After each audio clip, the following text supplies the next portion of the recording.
একটা ছোট জব করে এখানে চাকরি থেকে সকালবেলা গেছে। আর ছেলেটা ঘরে আসলো, ছেলেটা দরজাটা লাগাই ছেলে লেট্রিনে গেছে। ব্যবস্থা লেট্রিনে 1 ঘন্টা সময় লাগে আর কি। তো এই ফাঁকেতে লেট্রিন থেকে বাইসে আমিও ঘরে ঢুকছি। আর এদিকে ঘরের মধ্যে গডরেজ খোলা এবং হের মোবাইল নাই, হ্যাঁ, টাকা পয়সা নাই। এই হলো ঘটনাটা আর কি। স্বর্ণের জিনিস যা ছিল সবটাই নিচ্ছে, কিছুই নাই ঘরে ওখানে। কয়টার সময় হয়েছে ঘটনাটা? এটা আনুমানিক 7:30 থেকে 10:30। আচ্ছা, তাহলে দিনের বেলায় দিনের বেলা সকাল। মানে মানে কারা ঘটনা করছে এটা তো যেহেতু দেখছি না, আমি কার সন্দেহ করবো। আচ্ছা, পুলিশ আইসেনি? 19-12 লোক আগে গেছে, এখন তারা পেয়ে গেছে, থানাতে এটা কমপ্লেন করতে পারে। 112 লোক। মানে কি কি নিছে? মানে স্বর্ণের জিনিসটি মানে সব মিলে মানে কত টাকা রইব জিনিস? গড়ে তো আনুমানিক 3 ভরি হইব।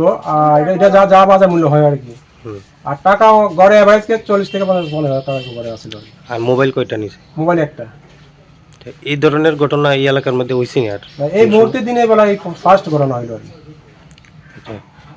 আর পুলিশ যাইছে, কি কয়ে গেছে তারা? এরা কয়ে গেছে, এরা শুনছে চোর ধরা হয়েছে, এই কারণে তারা আইসে ভাবে চোর নিয়ে থানা দিব। আচ্ছা, তো এরা তো আমরা কইছি চোর এটা সন্দেহমূলক, এটা কোম্পানিতে কাজ করে। হ্যাঁ, তারা জিজ্ঞাসা করছে বা কোম্পানির লোক থানার স্টাফ যদি আসা আয়ে, তখন তারা থানার স্টাফে তারা দিয়া দিব। এখানে তো পাশে একটা কাজ হইতেছে, আপনাদের কি ধারণা ওইখানে কি করতে পারে এরকম? এটা তো হয়তো কোম্পানিতে হইতে আছে, বিশাল বড় কোম্পানি। কোম্পানির মধ্যে তো ভালো লোক আসতে পারে, খারাপ লোক আসতে পারে। হ্যাঁ, বাইরের লোকও আসে প্রচুর। কারণ কে বা কারা করতে পারে, এটা তো আমি যেহেতু দেখছি না, আমি কাকে বলবো আর কি। আচ্ছা, আপনি কি থানাতে অভিযোগ করবেন? হয়, আমি এখন থানাতে যাইতেছি, লিখিত আকারে কমপ্লেন করবো। এই জায়গাটার নাম কি? নেতাজি সুভাষ কলোনি। যেহেতু আপনার বাড়িতে দিনের বেলা এই ঘটনাটা হয়েছে, কি চাইতেছেন এখন? আমি চাইতে আছি তদন্ত হোক, চোর ধরা হোক। পরবর্তী সময় যাতে এখানে আমাদের এই যে আইওসি প্রজেক্টের সামনে যে একটা পুলিশ পাহারা থাকুক, আশা করি এত বড় প্রজেক্ট হইতে আছে। এখানে আমাদের এলাকার উন্নয়নের জন্য এবং পুলিশের থাকলে মনে নিরাপত্তা আমরা পাবো আর কি। যেহেতু দিনে এবার সকালবেলা এই ঘটনাটা হয়েছে।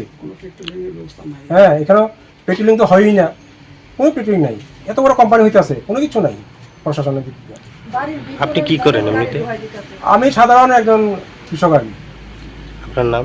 নন্দলাল দাস। এই জায়গাটার নাম? নেতাজি সুভাষ কলোনি।